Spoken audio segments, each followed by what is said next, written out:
L'on dit bien souvent, en 2025, que le cinéma est devenu trop cher. Est-ce toujours vrai ?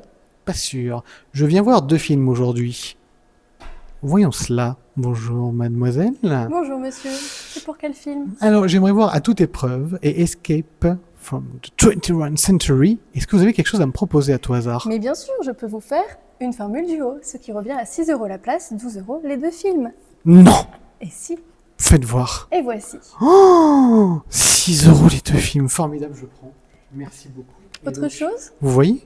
6 € le film. Formidable. Autre chose à manger ou à boire avec ceci ? Je me sens un peu pris au piège là. Oh monsieur, il faut s'échapper du 21e siècle. En même temps, je suis un peu rodé, je suis à toute épreuve maintenant, vous savez. C'est pas la nuit des clowns ici, hein. Générique.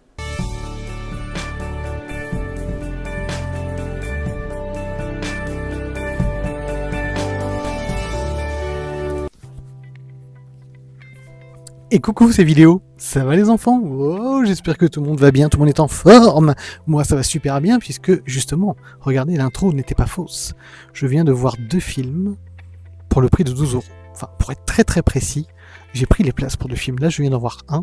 Le deuxième va pas tarder à commencer. Donc, j'ai quelques instants pour vous parler déjà de 3 films. On fera le 4e après. Alors, c'est parti les enfants, c'est parti.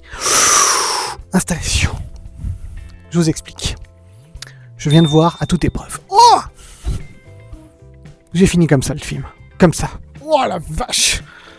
Ça fait au moins 12 ans que j'avais pas vu ce film. Film de 1992 de John Woo. Oh là là, avec Chow Yun-fat. Quelle claque. 92. Le truc, c'est encore une leçon de cinéma. C'est fou. C'est fou, c'est fou, c'est fou. Une leçon de cinéma d'action. Soyons très précis. Mon Dieu, mon Dieu.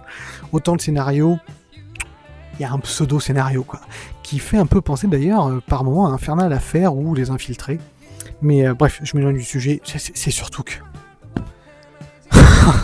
Les scènes d'action. Quel film d'action incroyable. Alors qu'il date, mais c'est fou, c'est toujours aussi bon. Incroyable. Si vous avez jamais vu ce film et que vous aimez bien le cinéma d'action un peu voilà, débridé, un peu sympa, qui a inspiré au final beaucoup de films, beaucoup de jeux vidéo, enfin, c'est fou, le climax de ce film dans l'hôpital. Mon Dieu. Avec les bébés, ça m'a refait penser à un film qui s'appelait Shoot 'em Up, avec un bébé justement, avec Clive Owen et Monica Bellucci, qui était pas à la hauteur de celui-ci, mais... Ça m'a fait penser à ça avec les bébés, j'avais complètement oublié cette scène, mais la scène de l'hôpital, les enfants, le climax, il faut absolument voir ce film, rien que pour ça déjà, rien que pour ça.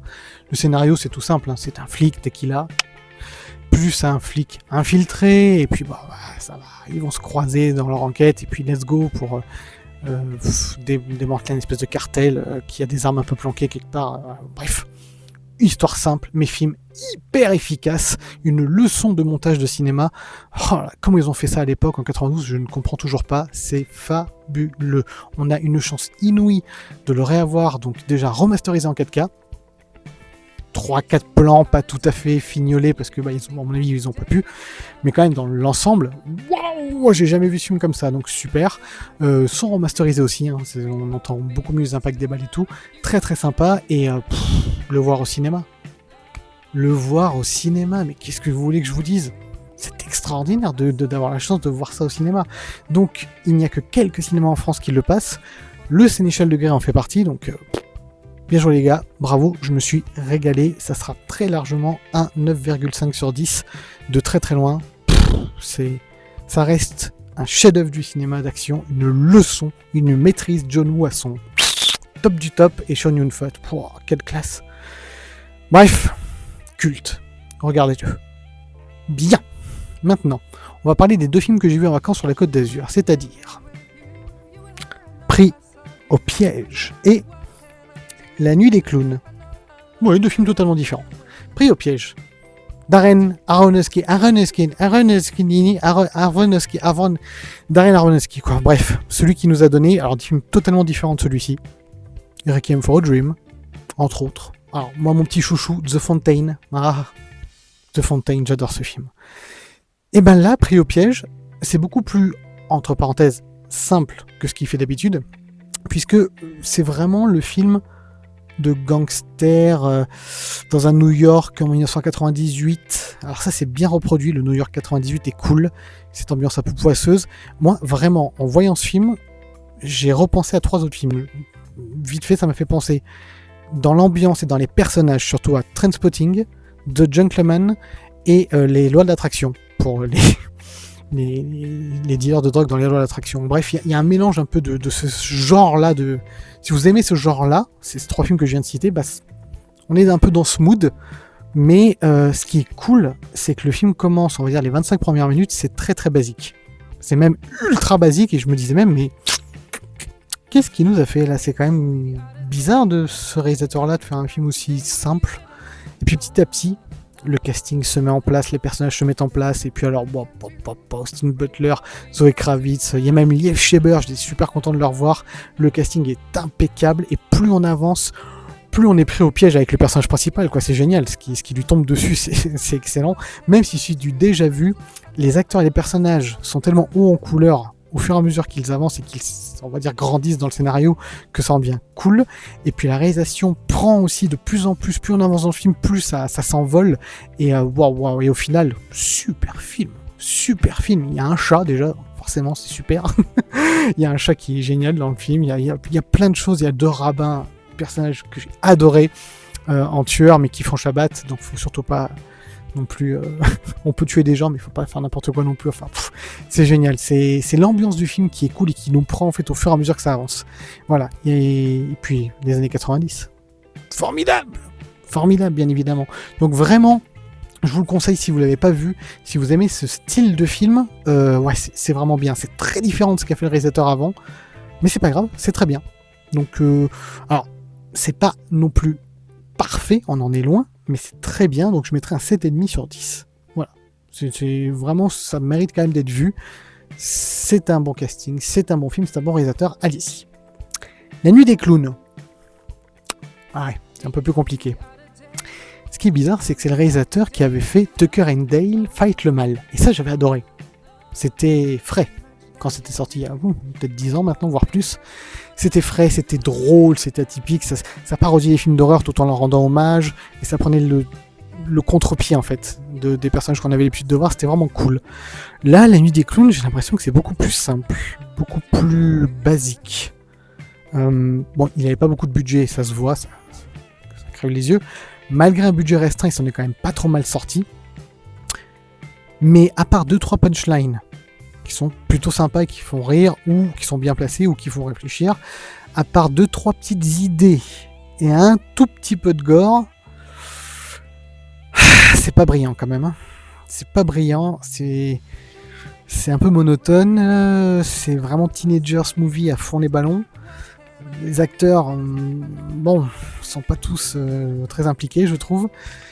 Après, on sent qu'ils ont fait ce qu'ils ont pu avec le budget, voilà, accordé, mais là, quel dommage que ça s'envole pas plus. Ça reste très basique, et la seule chose que j'ai vraiment retenue du film, c'est que l'introduction, la scène d'intro, bah, ça m'a fait penser à l'introduction des Dents de la Mer. J'ai l'impression que c'est la même scène d'intro, je pense que c'est un hommage, hein, presque. Alors que, bon, il n'y a pas d'océan, il n'y a pas de requin, mais là, c'est un champ de maïs et un clown. Mais dans l'idée, c'est ça. Il y a, on va dire, dans le scénario, un truc sympathique, générationnel, en fait. De comment la génération d'avant nous voit, la génération qui vient, et etc., et comment on prend en compte le raisonnement de chaque génération. Bah, il y a une phrase qui m'a marqué dans le film, par exemple, c'est qu'à un moment, il y a un père de famille qui écoute du rap des années 80 dans sa voiture à fond les ballons, avec son adolescente juste à côté, sa fille.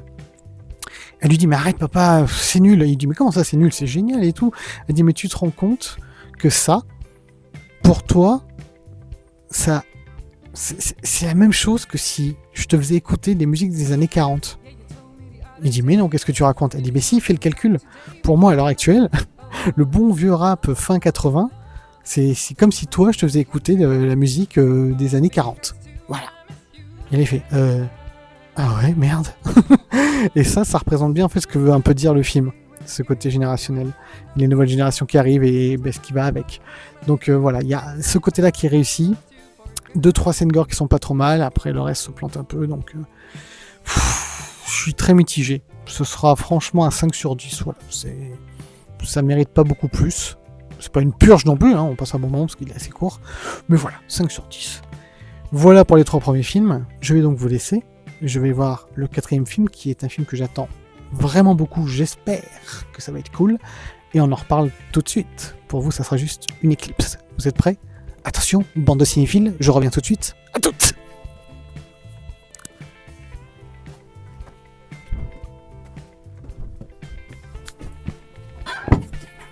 Je suis sonné. Waouh ! Qu'est-ce que je viens de voir ? Mon Dieu. Je suis KO. KO debout. Escape from the 21st century. Waouh. Je sais même pas quoi vous dire. Ah, quel... C'est pas un film, hein. Quel ovni. Quelle chose, Waouh, il y a 1000 idées par plan. Oh là là, ça rappelle, enfin, moi ça m'a rappelé en tout cas, ce que j'avais ressenti un peu avec Scott Pilgrim vs The World quand je l'avais découvert au cinéma. Une claque. Ça fait penser aussi un petit peu à Everything Everywhere All at Once. Mais là, on se prend une claque à beaucoup de niveaux. Je sais même pas par où commencer. L'histoire, en fait, elle est inexplicable.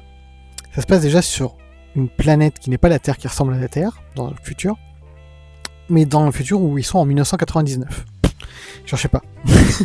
Et des jeunes, quand 3 jeunes qui vont se bastonner et puis tomber dans une rivière pleine de fluide. Et ce fluide, en fait, va faire que quand ils vont éternuer, ils vont passer 20 ans dans le futur. Ils se retrouver dans leur corps, mais 20 ans dans le futur. Et tout va un peu s'entremêler. Et ça, c'est qu'une infime partie du début. C'est les 5 premières minutes, quoi. C'est complètement fou. Ça parle de tout. Tout y passe. Il y a même plusieurs choses sur une cartouche de Street Fighter 2 de Mega Drive. Il y a un chat, 2-3 moments qui parle. Il y a des histoires d'amour, surtout. Beaucoup, ça parle d'amour, beaucoup. Il y a de la baston, beaucoup de baston. Il y a du manga, il y a de tout. C'est fou. Il y a des effets spéciaux très réussis, d'autres très très moches, dont certainement par moments, je pense, fait exprès, d'autres par manque de budget. Ça part dans tous les sens. Et c'est extrêmement maîtrisé en même temps. C'est indescriptible. Indescriptible. Ça change de format. Quand on est en 99, on est en 4 tiers, après on passe en 16/9, après on repasse sur les bandes noires, après ça se réagrandit. Ça n'arrête pas une seconde, ce film. Je suis épuisé. Ça m'a épuisé, mais alors dans le bon sens, hein, ça m'a secoué les neurones, mais en même temps ça me les a éteints. En fait, ce film est une explosion de plein d'idées différentes. Alors on adhère ou on n'adhère pas, hein. Moi j'ai quand même pris une grosse claque, mais c'est pas exempt de défaut. C'est-à-dire que des films comme Scott Pilgrim ou Everything Everywhere All at Once, ça se tenait quand même plus au niveau du scénario, je trouvais. Ça savait, dans le bordel ambiant, ça savait où ça voulait aller, et ça se tenait quand même. Là, il y a quand même des passages un peu... il y a des grands pas de côté quand même, à beaucoup de moments. Mais on peut pas bouder une telle proposition, quoi. Ça, on voit ce genre de film une fois tous les 10 ans, oui, encore.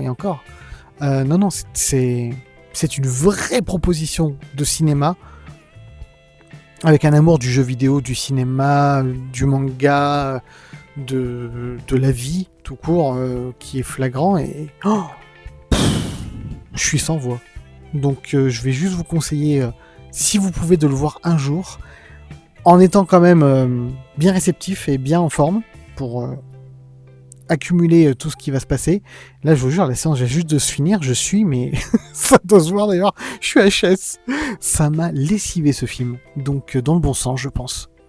Donc ouais, que mettre comme note, c'est tellement fouillis. Là, tout de suite comme ça, je dirais 7,5 sur 10. C'est vraiment une critique à chaud, donc c'est fou. Vous verrez pas un truc comme ça avant très longtemps. Quelle proposition de cinéma, c'est dingue.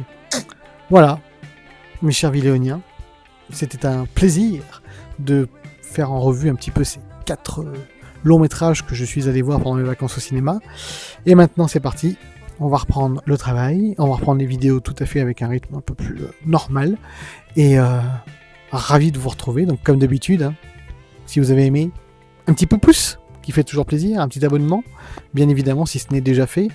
Mettez la cloche aussi, hein, comme ça au moins on sait jamais si je mets une vidéo, tac, vous le saurez tout de suite. Je vous remercie, hein. C'est vraiment adorable de me suivre de plus en plus nombreux. Et bah écoutez, que dire, à part, comme d'habitude, aller au cinéma, acheter du support physique. Et moi je vous dis, c'était vidéo, à plus tard, bande de cinéphiles!